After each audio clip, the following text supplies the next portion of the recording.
Hi everyone, in this video we're going to cover the following topics.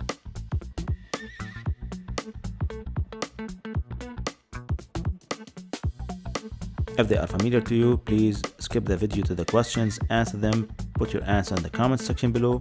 If they are not, just join my class.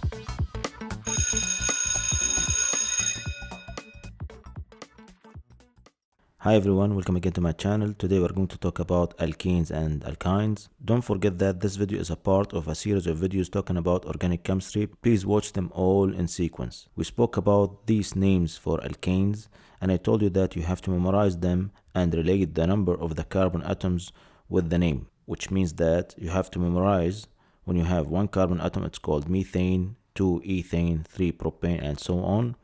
We're going to use the same prefix in alkenes and alkynes. We're going to see how we're going to name alkenes and alkynes in a minute. Alkenes are hydrocarbons where at least 2 carbon atoms are joined with a double covalent bond. Since carbon makes 4 covalent bonds, so for each of these carbon atoms, we should join 2 hydrogen atoms. We can draw it this way, or we can draw it in a condensed form like this way. This we call it ethene. We used the same prefix for ethane for 2 carbon atoms, and then we ended with ene to show that it's an alkene. Another example, we have 3 carbon atoms joined together. As I told you have to check that each carbon atom is making 4 covalent bonds, and this is called propene. Another hydrocarbon we're going to explain about today, it's alkyne. Alkyne, it's a hydrocarbon where at least 2 carbon atoms are joined with a triple covalent bond. Like this example here, we have 2 carbon atoms joined with a triple covalent bond, and as you know that carbon makes 4 covalent bonds, so we have to add 1 hydrogen to each one of them, or we can draw it condensed like this, and this is called ethyne. We used the same prefix but we ended with y and e since it's an alkyne. And when we have 3 carbon atoms with 1 triple covalent bond, we're going to use the prefix prop and we call it propyne. And now, as we did in the previous video, we started with naming straight chains, then we moved to branched. We're going to start now naming straight chains alkenes and alkynes. When we name straight chains alkenes, different than naming straight chains alkanes, because we have to mention the location of the double bond. Like here we have 2 structures, both have 4 carbon atoms with 1 double covalent bond. So both of them, we're going to call them butene, but we have to mention the location of the double bond. In the first case, as you can see, the double bond is between the first and the second carbon, while in the second case, the double bond is between the second and the third. So the first one we are going to call it 1-butene, and the second one we are going to call it 2-butene. Usually we number the double bond according to the lowest carbon number. Another example, 5 carbon atoms with 1 triple covalent bond, so it's called pentyne. The location of the triple bond is between the second and the third, so it's called 2-pentyne. As I told you, we start numbering from the left side to give the triple bond the lowest number possible. And now let's move to naming branched chains alkenes and alkynes. To name branched chains alkenes and alkynes, we are going to follow the same steps that we followed with alkanes. But we have one major difference, is that the priority for the longest chain and to number the carbon atoms is for the double and the triple bonds. By the way, I will keep a link in the description below for the previous video if you want to revise these steps. If you want to name the following branched chain alkene, as we learned before, the first step is to circle the longest chain. And always take your time in doing this step since it's the most important one. The longest chain is going to be as follows.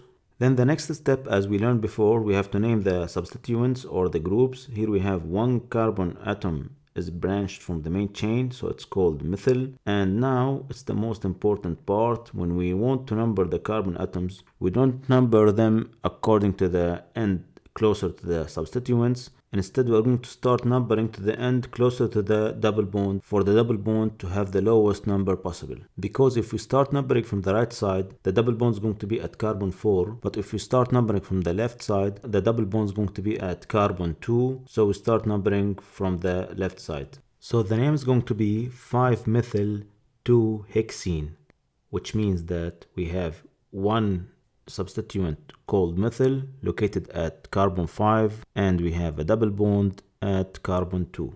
And always we separate words from numbers by hyphens. Let's have another example. Here we have a branched chain alkene, and maybe you are going to think that the longest chain is going to be like this, but as I told you at the beginning of the video, that alkene and alkyne differ from alkanes. Here the longest chain should include both carbons that are making the double or the triple bond. So the double bond or the triple bond should be totally included in the longest chain. So the longest chain is going to be like this or like this, since both they're going to have the same IUPAC naming. So the substituent is composed of two carbon atoms joined together, so it's called ethyl. It's joined at the second carbon. We start numbering from the end closer to the double bond, so the name is going to be 2-ethyl 1-butene. Ethyl is located at carbon 2, and you have 4 carbon atoms with one double bond at the first carbon. Now let's practice naming a branched chain alkyne. Here, as we can see, the longest chain is going to be as follows. We have one substituent with 3 carbon atoms. It's called propyl, and it's joined at the third carbon. So the name is going to be 3-propyl-1-hexyne. The propyl substituent is at the third carbon, and the triple bond is at the first carbon with a 6 carbon atoms chain.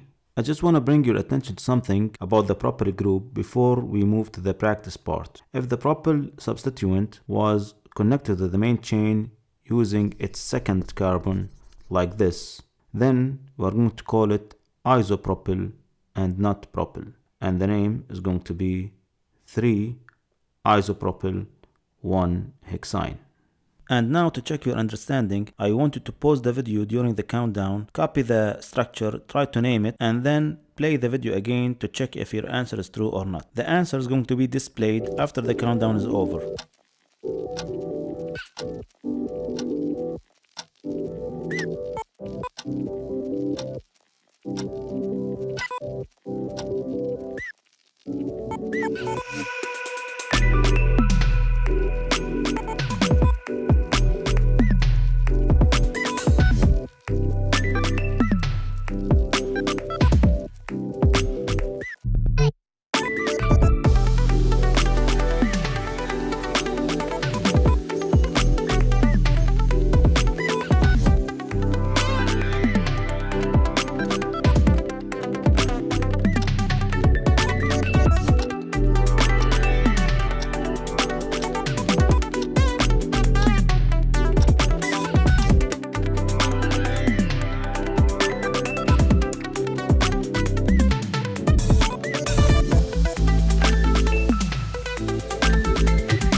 I hope that you enjoyed this video.